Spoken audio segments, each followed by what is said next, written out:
So earlier today, I got a couple of video games at this local game store.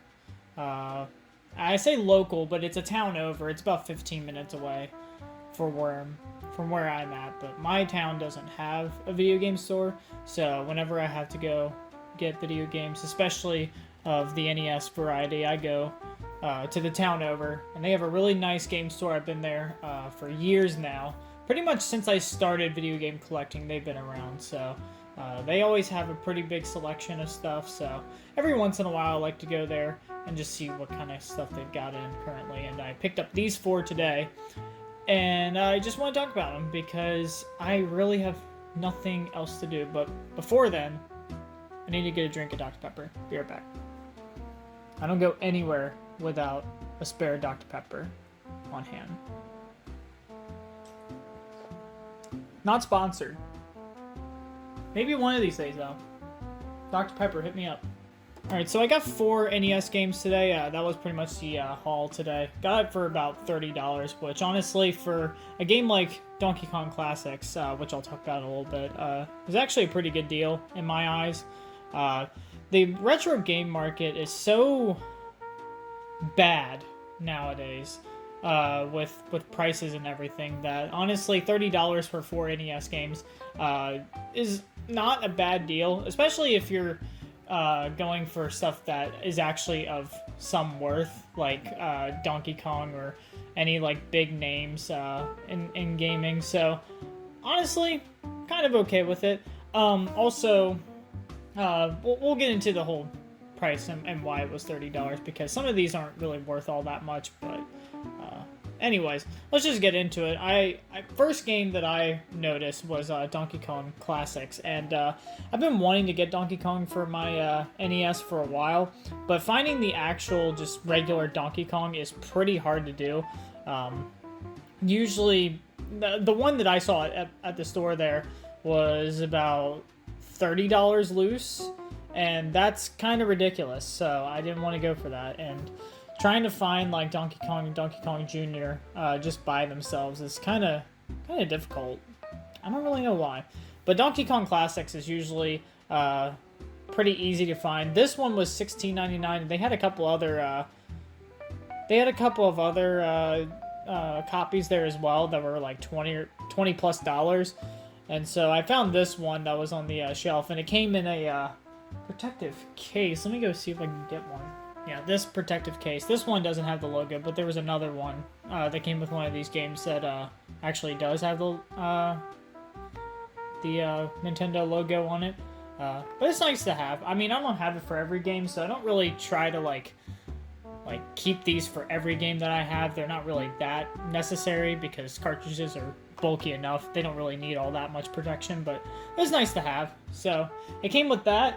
And it was like $16, not too bad at all. And the cool thing about the store that I go to is that they prefer you paying cash, and if you pay in cash, they'll give you discounts off of the tax and stuff that comes with it. So it's pretty cool.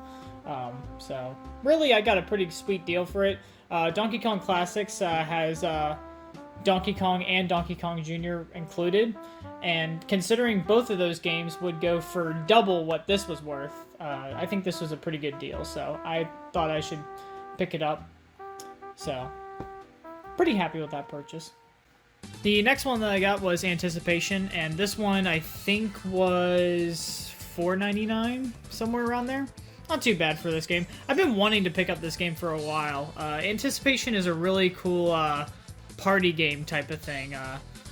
It's basically like Pictionary, but I don't know if it really differs that much from Pictionary.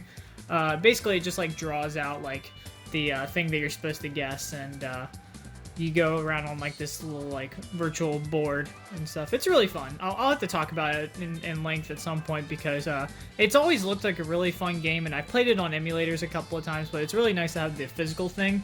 Especially because I have 2 controllers for my NES, so I'll definitely get some use out of that whenever I have friends over. And it's nice to have it on a physical cartridge. People talk to me about like emulation and stuff like that, and there really just is no, at least for me, there's no what am I trying to say?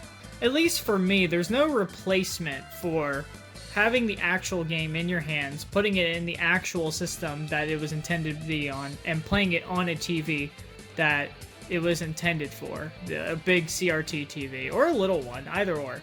Just a CRT television, doesn't matter the quality of it, it can be over just standard composite like what I do. I just like playing the games the way they are intended, and especially for games like this, I think that it adds a certain charm playing it on original hardware, so I'm really happy to have it on a physical cartridge. Next up is Championship Bowling here, and I have not heard of this game up until now. I don't know if it's good or bad. I haven't looked it up at all. I just saw it for like $3, and I was like, shit, why not?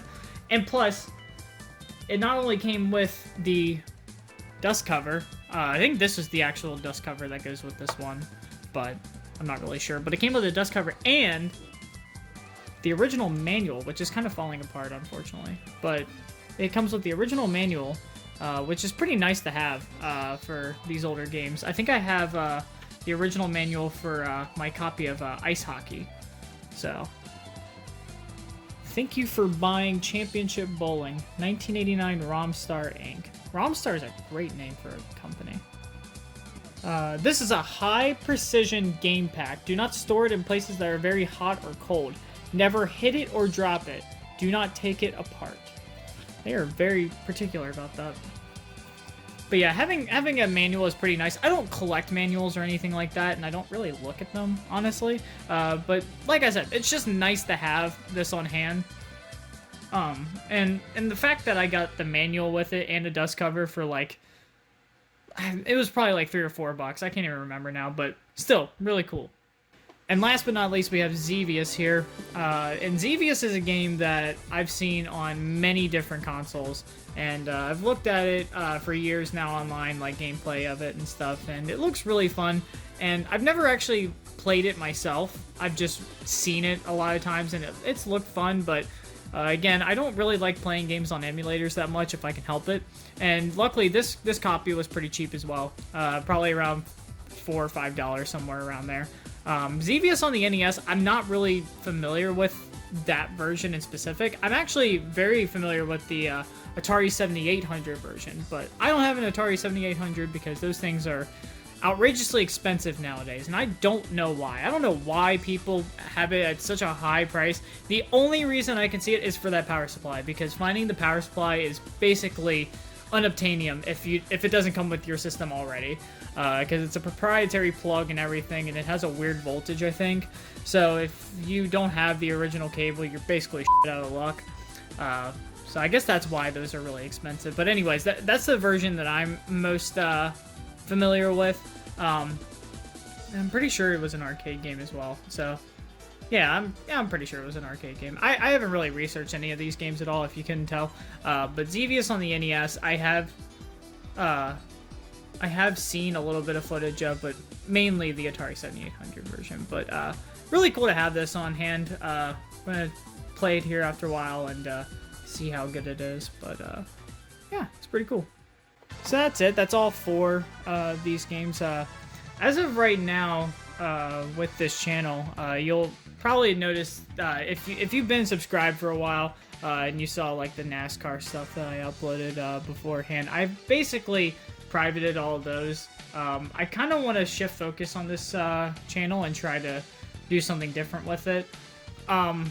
What people probably don't know is that I've been on YouTube since 2013, and I've done video game stuff ever since the beginning of that, and I kind of wanted to start doing it again.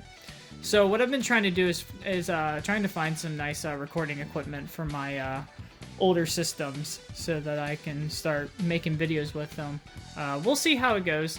You'll see within the next coming weeks or so the fruits of that labor, and we'll see how it goes. I don't know if it's going to go anywhere. I don't know if it's going to be successful or not. I really don't know what to expect with it, but I'm getting the itch to create stuff again. I've been doing a lot of stuff with my video game collection recently that's been giving me the itch to talk about them again. So this is kind of my stepping stone into it. This and that Dreamcast video that I uploaded a couple of days ago that got like 350 views in like 3 days, which is insane. I don't even know how the hell that happened, but yeah, that's basically the little update about this channel. I don't think anybody cares, but if you do care, please like the video. Consider subscribing if you haven't. Be pretty cool. I can't guarantee that there's gonna be a lot of consistent uploading or anything like that. I think I hit you there. I'm sorry. I can't guarantee anything. But what I can say is that I do want to try to upload content again, and I'm just trying to get used to the whole thing. I haven't done not full time. I've never done full time, but I haven't done like consistent YouTube uploading since 2017, basically. Probably earlier than that. So it's been a while, but I've been considering it, you know, here and there. But yeah, I think that's what I want to do. I want to try to get into the swing of that, and this is basically just the start of that. So yeah, thank you all for watching, and hopefully I'll see you guys later. Peace.